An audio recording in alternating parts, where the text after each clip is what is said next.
My name is Kim Newman. This body belongs to Cathee Courter. I am a former Secret Serviceman on another parallel world where John Kennedy Jr. was assassinated and brought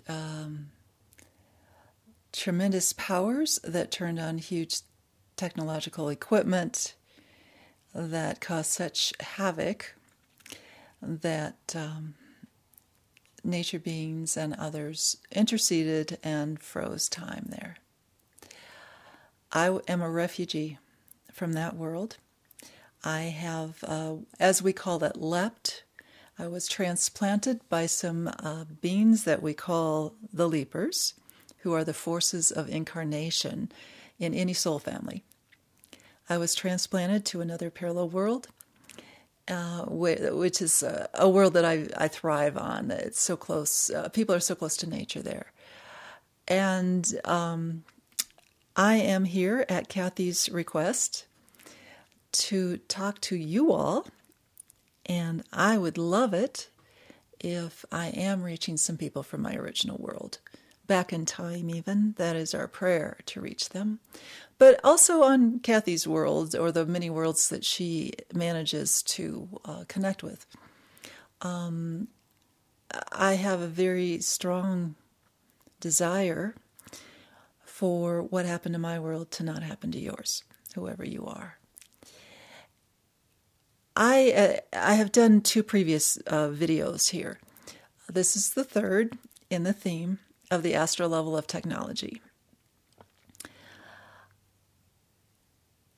In spite of what happened on my world, in spite of the experiment of humans experimenting with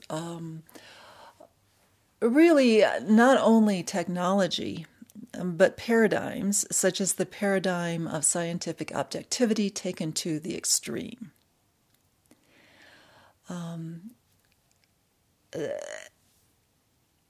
I still think, deep in my heart, that the development of technology, which really is the extreme externalization of your experience of reality. In other words, the myth, I would say, of objectivity is that the camera that's looking at me has a reality separate from me that does not have a relationship to me, except in this moment as the camera is rolling. It's the myth that I did not create that camera in my life necessarily, and it did not create me in its reality. There's a lot of, New Age philosophy now around that. Did I create that camera in my life? And if so, how much did I create of it? What my experience of it is, and really how much it, what it exists as in its specifications. This happens to be a Canon. Peter, what kind of Canon camera is this? XA10. XA10. It is, Peter, what are the sterling qualities of this camera? It's high definition. It can shoot 24 megabits per second. Can it think, almost? No, it only responds to what I ask it to do. Okay. But you can put it on manual focus and manual, there's several automatic settings, aren't there? I can put it on fully automatic, and it makes a lot of choices. Uh-huh. But you still feel more intelligent and conscious being than it does. Yes. Okay. I'm not going to question that. Okay, so what we have here is I'm being filmed on a so-called machine that I have created being in my reality according to New Age theory and actually much scientific theory. This camera has me in its life, discussing it. And most people who I think you would talk to in this culture would say that humans matter. I created my reality of this camera being here. And I created that within a culture that talks about objectivity, scientific objectivity. So even though it is my creation, in a way, it also is separate from me. The Canon manufacturers, created it in a way that I personally couldn't have put together. But I think very few in our cultures, and I'm going to talk about your culture, whoever's watching this, as being my culture, because obviously you're into cameras, too, in at least watching the results of what cameras pick up. I think very few people in our culture would say, that camera created me being here. That camera is perceiving me. And the minerals like quartz that the silicon comes from, the metals, the oil that went into the plastics, all sorts of metals are in that little camera. These are, in my view, and in the view of the world I now have, quote, leapt to, I have been transplanted into, those minerals are conscious beings as well. And they are perceiving, in their own way, me, a human being. Now, I would ask them what they're thinking of us, and Cathee actually could probably channel them. But she is channeling me right now, and I think she'd have a hard time switching back and forth that fast. She's a conscious channeler, though, so she knows what I'm saying, so she can censor if need be. But anyway, okay, so what if reality does not revolve around human beings entirely? What if all of nature, which really consists of everything, even humans, if you are living in a manifest world, if you are not some abstract Platonic ideal or something, we are all living in a world of nature. And whether you see nature as a friend, a very conscious being, or kind of a force, kind of a presence, nonetheless, you, by definition of being here, being in a body, I'm borrowing Cathee's kind of right now, but I still have my own. Right now, you might say I'm in an astral body, coming through Cathee's physical body. She's making space for that to happen. But even an astral body has form and is incarnate in a world in which nature is something that you have to relate to in order to be here. You have to experience. You have a relationship with. You perceive. So I am, I know, sounding probably a little crazy to a lot of people right now. But this is not theory for me. Even before I made the leap to another parallel world, I was able to split off what's called parallel selves. And in my work of protecting presidents and others, I often would, and again, I always make the disclaimer, I really don't know what's happening on Cathee's world as far as government employees in my position. All I know is what I did on my world. And from what I've gathered, it's very different here. I'm not sure your Cathee's government is as advanced in a lot of the psychic arts as we were. I'm almost sure they're not. So don't take it for granted that this is what anybody's doing on your world, okay? And actually, our tech was farther along too, I think. But unfortunately, our morality of how to use the tech wasn't any farther along. But, okay, so I would split off what you might call parallel selves. Parallel selves are something that you split off to very naturally. Anytime you come to a fork in the road and need to make a decision. So if you're deciding whether to marry Bobby or not, there's probably a version of you that married Bobby and a version of you that didn't. And nowadays, as we our whole planet is going up in frequency on many parallel worlds, as far as I can tell. This tendency to split off parallel selves, to go do something, to go learn something, to fulfill a meaning, to fulfill an exploration, is really increasing in frequency. More and more often you are splitting off parallel selves. Sometimes those parallel selves go off and live the rest of their lives out, and you never hear from them again, but you are affected by what your parallel selves think and do very much. In fact, you may find yourself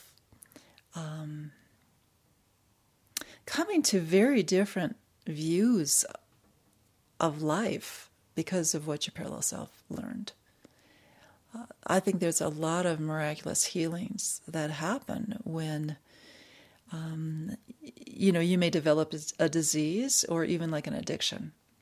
And your parallel self splits off and goes and finds healing through maybe a long process of exploration. And one day you wake up spontaneously healed. A lot of times that's because your parallel self's knowledge either came back to you. You're always connected on subconscious levels. Sometimes we talk about those levels as being in the dream state. But you're really always operating on the astral level. Whether your body is asleep, then you're more aware of it in some ways if you remember your dreams. Or if you're waking consciousness, you're always picking up information from your parallel selves. It just may be hard for that information to get into the brain when you're awake. It tends to download more when you're in the sleep state. So usually if you're waking up healed, it's like you're waking up healed. It doesn't just happen as you're driving somewhere or something, but, if there's a big shift coming over. But it can. Anyway, sometimes a parallel self will split off, though, and it will come back in and blend back in to you. And then you will be a different person than you were just before that happened, because you really do fully bring that person's experiences back into yourself. That version of you comes back in and brings everything it's learned since it split off back in. So people like me who are really snoops and want to snoop more effectively have to learn, don't have to learn, but I thought this was a very rewarding, actually, avenue of development for myself. To learn to consciously send out extensions of myself. Explore something, your astral vision, your astral self can go through walls, you can travel really without limit. anywhere you can vibrate in sync with, your astral body can find and resonate with, unless it's someplace that's very shielded. And so, don't you have a slang phrase in your culture, don't you? It's calling Secret Servicemen type, CIA type spooks. Really, we were we were spooks. We could end up in your house at night if we wanted to. And okay, so then there's the choice of, do I just gather information in my astral body? Do I see and hear and sense what's going on somewhere? Or do I really want to participate in the reality of what's going on there in a particular situation? In which case, I could resonate enough with the place I was, my target destination. Say my target destination was your living room. I would, on the astral plane, come and, on the astral plane, you really aren't dealing with so much the physical room or a physical person. You are, for instance, like right now, or I'd say 5 minutes before I started talking to Cathee, I was trying to resonate with her. And what I would see is her aura. What I would see is her astral body. And that's what I was trying to resonate with. And if I want to, in this state, look at what she looks like, I have to, get her to let me, get her to go look in the mirror and come in and look at look out through her eyes in the mirror at what she looks like. I can do that more easily than I can just look at her. And then I'm not really seeing what she looks like. I'm seeing what she thinks she looks like. When she looks in the mirror, it's like, oh my gosh, But it kind of registers a little more in the brain, and I can pick that up a little more if she's looking. But if I want to go from just seeing the aura, just kind of sensing the vibration of the room, sensing the vibration of the tree outside, and she happens to live in a place with a big mountain right over there, and it's a very steep, rocky mountain face across there. So, I can sense that. I can sense all that rock, and I can sense all this rock, and the plant and everything. But if I really want to come in and participate in the reality here, I need to downstep a body. And in order to do that, I need to shift my focus. If I am sending off a parallel self and intend for it to come back, I will keep my original body very quiet, probably lying down somewhere. And I have shot off then in my astral body. But now I am going to manifest a second body. You can call it bilocation. And I am going to summon the leapers. Now, let me tell you a little bit about the leapers. The leapers have been talking through Cathee for a couple of years. They have talked often. They're again the natural forces of incarnation. They have been talking largely about how our particular soul family, which is comprised of both nature beings and human beings, that's why I love to talk about nature, are oversouled together. Is what the leapers kind of speak for in their particular function of helping to create incarnations, helping people be born, and deincarnations, people dying and leaving their bodies. And in their function of that, they also are able to help create parallel selves. And they play this chess game of seeing what needs to happen, who needs help where, within our soul family, what purposes can be pursued and maintained.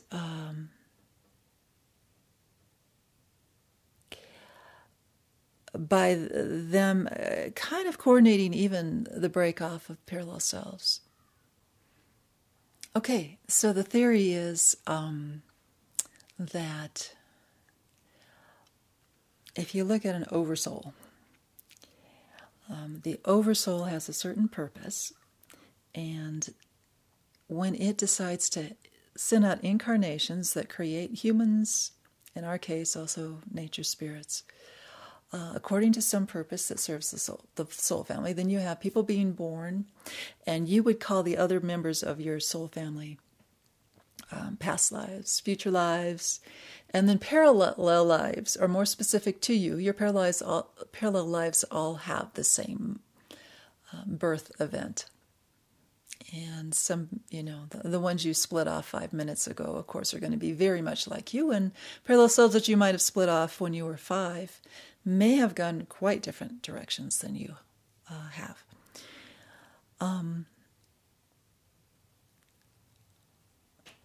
The leapers are involved in all these manifestations. They kind of have their finger on the pulse of what the soul family wants to do and what should be done next. So I was very aware, even when I was doing espionage, that I was relying on the leapers.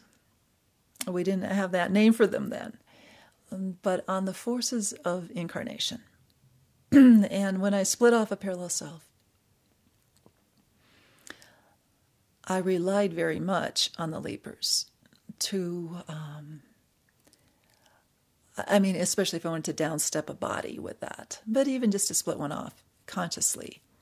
I knew I was working closely with a natural being, is what I would have even called then, a natural being. Now, I am, as you can imagine, a very tech-oriented person, and I was in a very tech-oriented career. I mean, when you look at the layers of security equipment that surround a high government official, and even you look at the typical cop in your culture, probably. I know I'm talking to a range of worlds here, but I would imagine those who have cameras probably have cops who have such an assortment of devices on their person, even, let alone in their car. It's a very high-tech profession to be in security. And it would actually be fun to bring one on camera with me if someone was willing to talk about what all they have even on their person to help protect themselves and other people, and what that means symbolically. Each device, like a gun, what does that symbolize, and what meaning does it have, and how was it designed to reflect that meaning?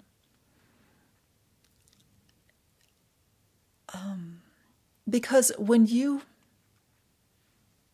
work on the levels I worked on,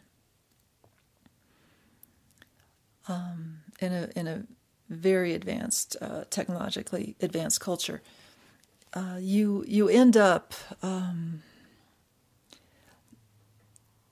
taking things to such a level. I think as your science has discovered, if you take scientific objectification far enough, you end up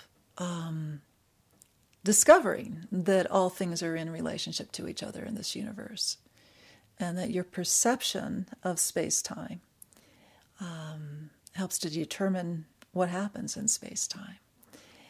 And if you shift your perception of space-time, then you can slip into other worlds, and you can slip into other situations in your, quote, parallel self extension. So I would have to be able to do that, to translate my body down into physical form in a new location. I had to be able to perceive and resonate with what was going on in that place. Let's say your living room. And then I had to ask the leapers to take their intelligence, which as nature beings encompasses a real likeness with the consciousness of my body,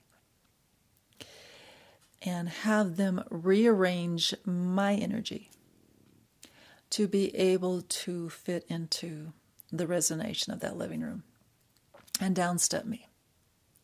Now, you do this enough, and then after I would interact and find out what I wanted to find out, we kind of reverse the process and go back to my original self. I never got in a cab and just went home to see if, what it would be like to walk in it, and see my mirror self there or something. I always wanted to go back in the astral back home. And to be honest, I've always felt like my parallel body was not nearly as solid and long-standing in its endurance as my original body. I don't know anybody that can bilocate for a long time and not have a lot of wear and tear on the original body. It takes tremendous energy to do that. And you don't do it unless you really feel like you need to.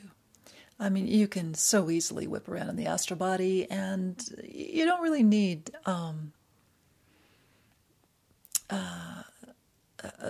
download a physical body very often at all. I can't think of anybody that really would probably need to do that very often, but maybe a jewelry thief or somebody, that's going to try to grab something physically. Okay.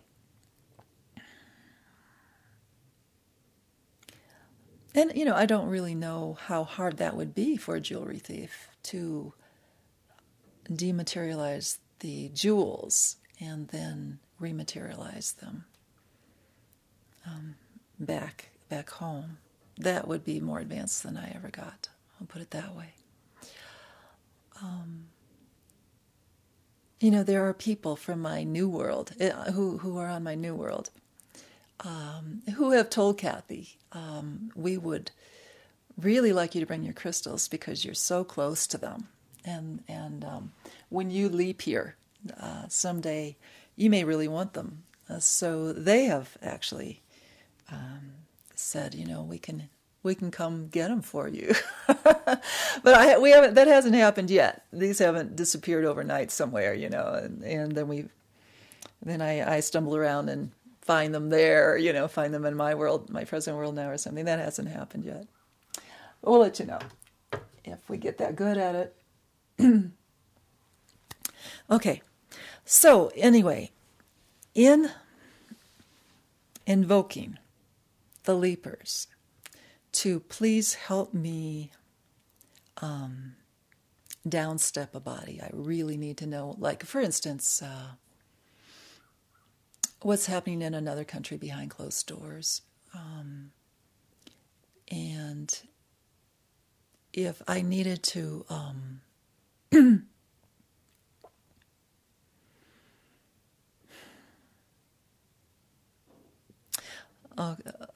I'm not sure how much to say. A much easier way to do it, if the astral level wasn't enough, and would be to actually possess someone else, like I'm doing with Cathee right now, and walk in someone else's body. And I don't feel comfortable doing that. I did know people that were comfortable doing that. We called that cloning. and just the process of taking over someone else's body, isolating their spirit out. This is what happened to President John Kennedy Jr. on my parallel world. But I don't feel comfortable doing that. Cathee's given me permission, and I'm not really moving her body now. I'm just feeding her thoughts. And if she were not very skilled in astral work herself, she wouldn't be hearing my thoughts. That we have an agreement here. But anyway, okay. So I'm kind of working my way around this topic. But the forces of incarnation, of course, I always felt in what I was doing that it was for a good purpose. It was for protecting a president that I very much loved and still love very much. And other officials too that I worked with. Luckily, I was never assigned anybody I didn't feel was a good person to, keep going. But I've got to know the Leapers very well. I came to understand that when I made a request, help me do this, that they could say yes or no. And they say that this is a new development on the part of nature consciousness. The ability to say yes or no to the request of an advanced sorcerer whose ally you are.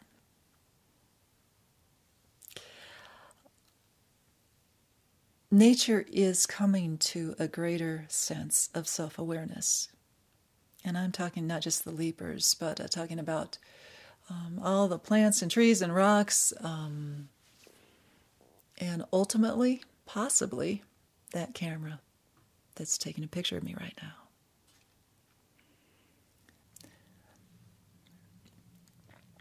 So I contacted Cathee to help me leap. Not because I didn't know the Leapers already. I was very aware of the Leapers. But in order to go to this beautiful world that resonates differently than the one, very much differently than the one I was on, I needed an invitation. The people on their world are very aware of our worlds that are self-destructing, that have taken tech too far, that have got into separation so far. That's why we've taken tech that far, because we've gone that far to think that we are separate from everything around us and from each other.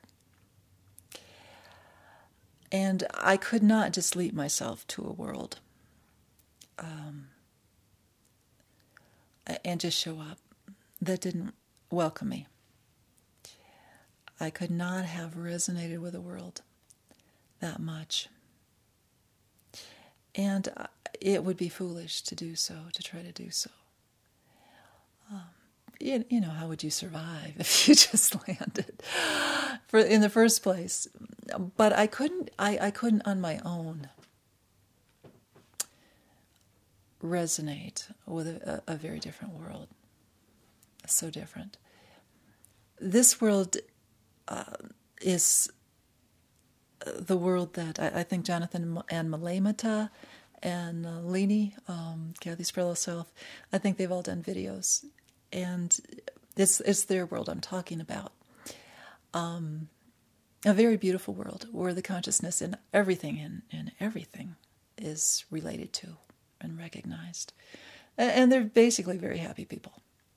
They're located on a holy mountain, what I call a holy mountain, called Long's Peak, which is connected to Mount Meeker in Rocky Mountain National Park, near Estes Park, Colorado in the U.S. That mountain is a powerful portal. And it's quite simple to go from one world to another world that's connected in that same location.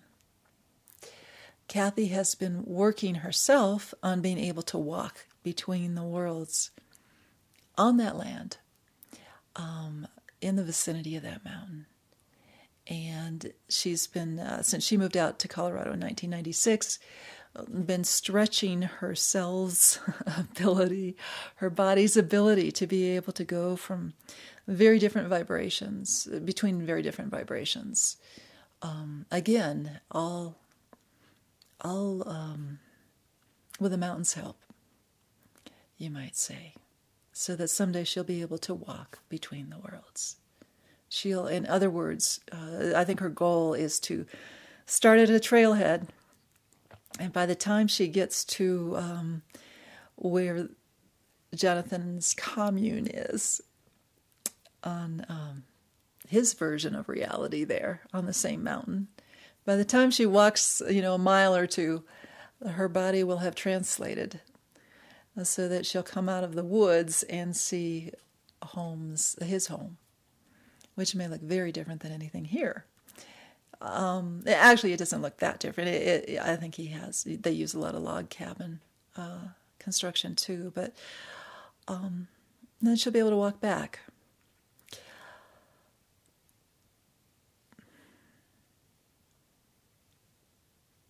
So I guess this is all to say that I have been working with the Leapers,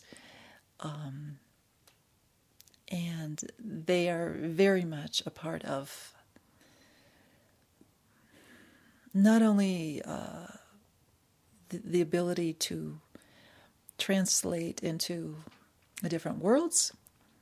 They're also a part of your ability to split off parallel selves, which everybody does, whether you realize it or not. They're a part of your ability to be born and to die. They're very conscious beings. And they are, again, coming into more and more consciousness at this time in history, like all nature beings are doing. They really, at this time in their development, desire conscious relationship with human beings like they never have before. They've worked with us before. We've had sorcerers forever, it seems like. Maybe not literally forever, but many nature allies have been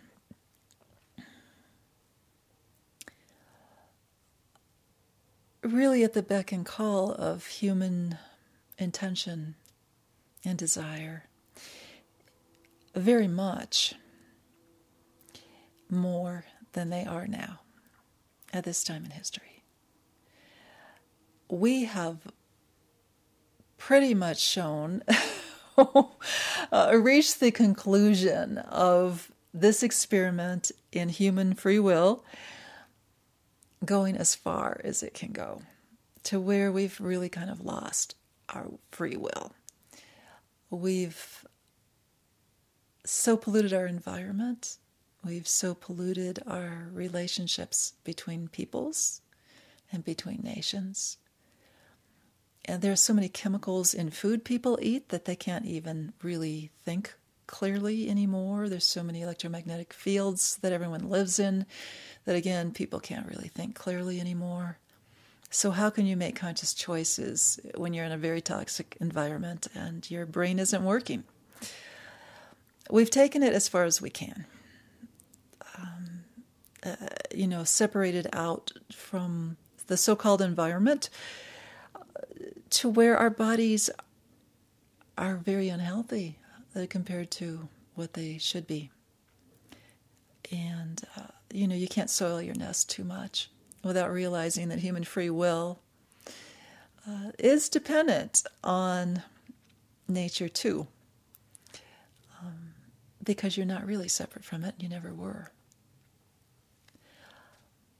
As nature begins to take back its ability to determine what's going to go on this planet now, as it did when it brought my parallel world to a frozen state, because what we were doing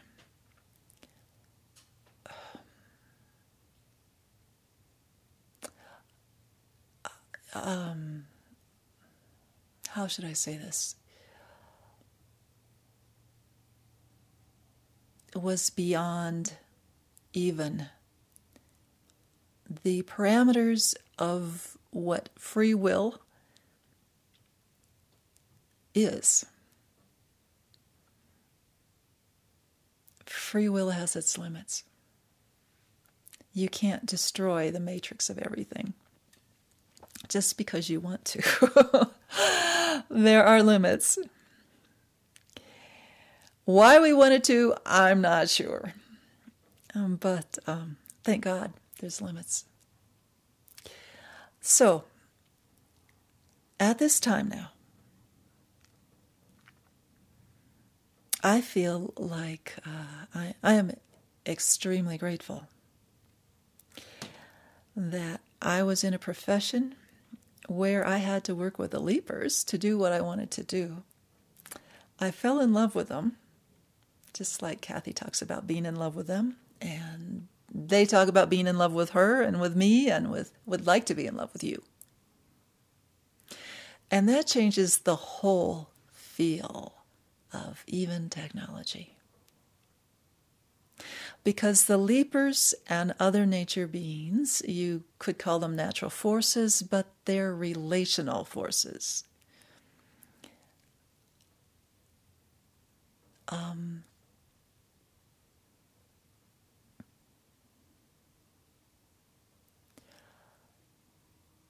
They have been involved in the development of technology.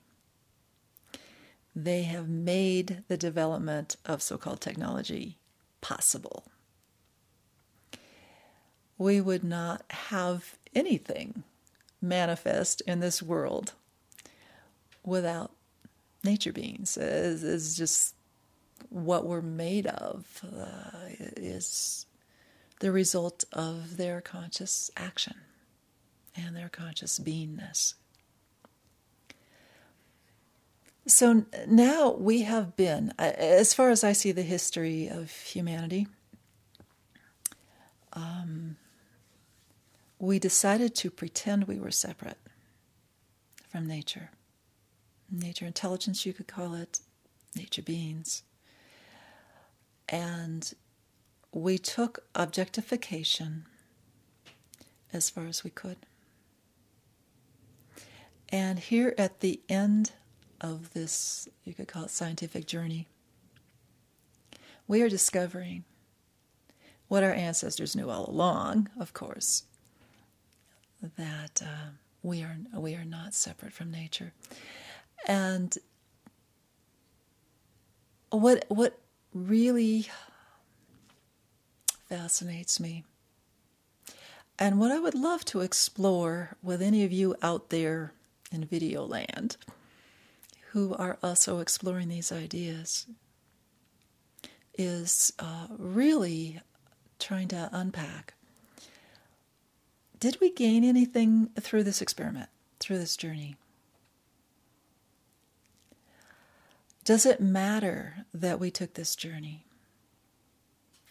And I think the leapers really want to know that as well. They don't have to leap people out of the dying worlds, but they want to. They felt that when we went into the big experiment eons ago of saying, well, what, not eons ago, really, I don't know how many years you'd say we've been working on this idea of scientific objectivity and extreme free will and separation from the natural environment as a philosophical basis for our civilizations. They gave permission. They agreed to hold space for that experiment with the idea that if things got as bad as they are getting now, they would pull those of their own soul family out of that grand experiment. If the ship was really sinking, they would pull us out.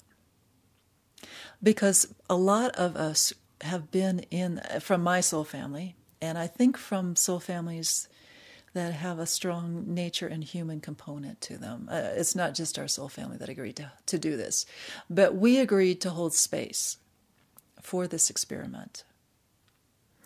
so that things, hopefully, we could keep things from going too utterly crazy too quickly. But now, every soul family has their own leapers, has their own forces of nature that determine incarnations. And according to what the soul family needs and wants. So I'm only going to talk about my leapers in my own soul family, which of course Cathee and Peter are part of. I'm not even going to speak for other people's leapers, what they're doing with their people, okay? But if you're watching this video, there's a good chance that you are interested in tech and nature, and there's a good chance you come from a similar soul family that I do. Mine has at least 3 million people incarnate on the planet right now, and that's not even counting all the parallel selves of all those people. But anyway, so we are coming back home now. This is a lot of what the leap is about. Not, a lot of our soul family are on worlds that are not going down and who may also be watching this video. And that excites me, actually, that perhaps there are people who have kind of started in civilizations that have also decided to explore technology, but not in such a way that the human feels like it's totally dominant over nature. And in fact, on Jonathan's parallel world that I'm on now, they are a parallel world that decided to explore what we call technology.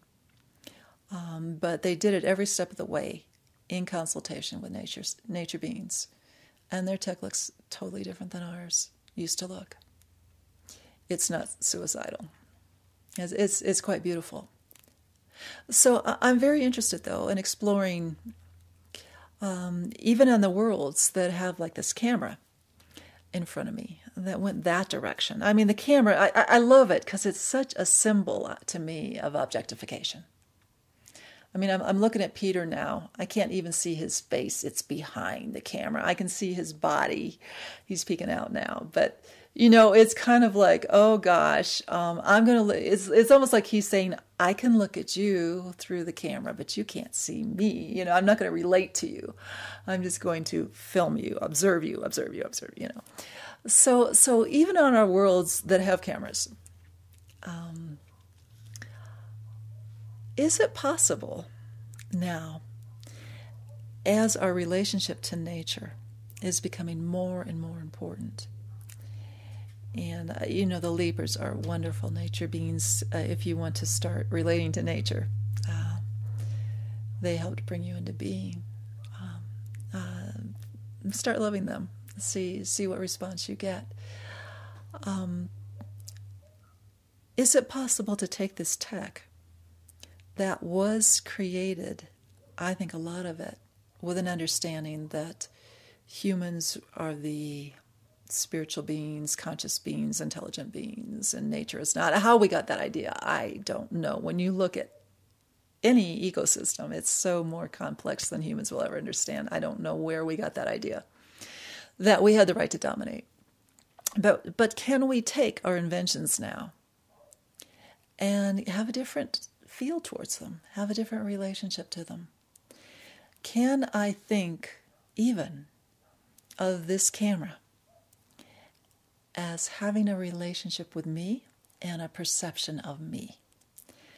Not just that it will record on a digital file what sounds and sight, how I look, how I sound, but can I have a relationship with it? And can it perceive me in its own way? That's very different than how humans perceive things. I think this is where we need to go.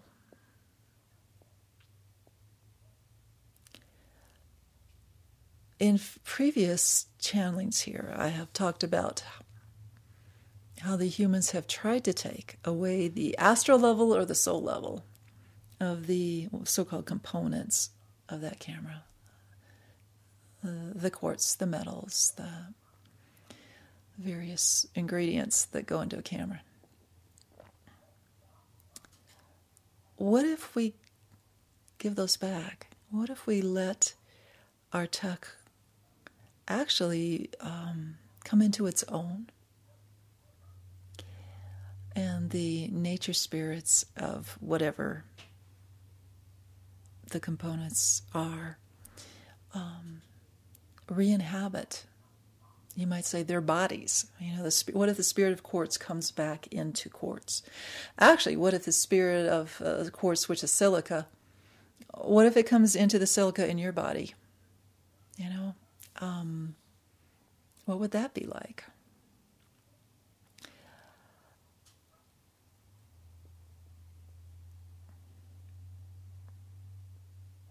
I think something very creative is possible at this moment, when a lot of people are realizing we took free will and objectivity way too far. And I think a lot of people out there would like to think that some of the beauty of our tech, of our devices, could be appreciated and worked with in such a way that it doesn't cause such harm to the body and to the earth. Almost every device is causing harm in one way or another to human bodies and to the earth that I know of.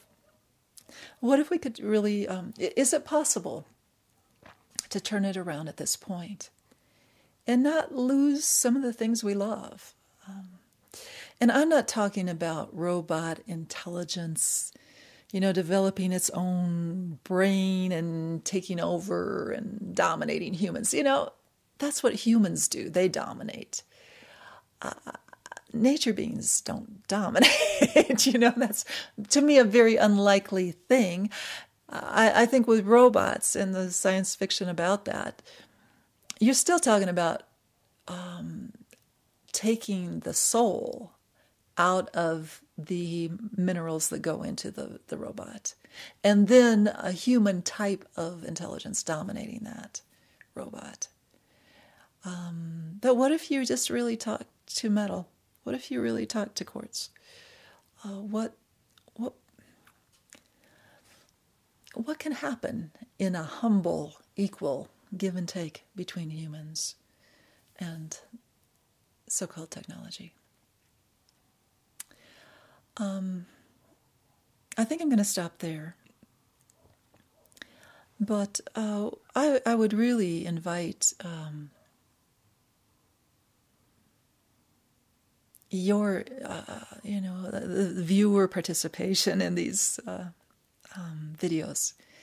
If you want to comment in the comment section beneath them, if you have had experiences with your devices, relational experiences, if you have certain questions that you'd like me to talk more about, where this is going is, I would really like to recruit people eventually, as we explain more and more the principles of this, who would like to begin to experiment with relating to nature, even in a tech environment. So I know you're out there somewhere, and I hope you'll speak up and identify yourselves, to me at least. So I will close there.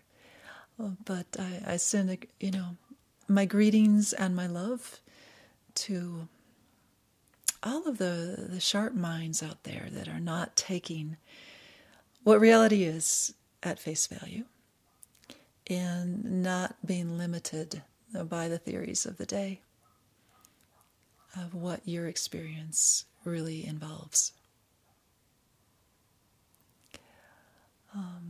To do that, and to even imagine seeing the spirit in all things, in your cultures, I know it's almost a courageous, rebellious act. I mean, it's almost heresy. I mean, it's almost heresy.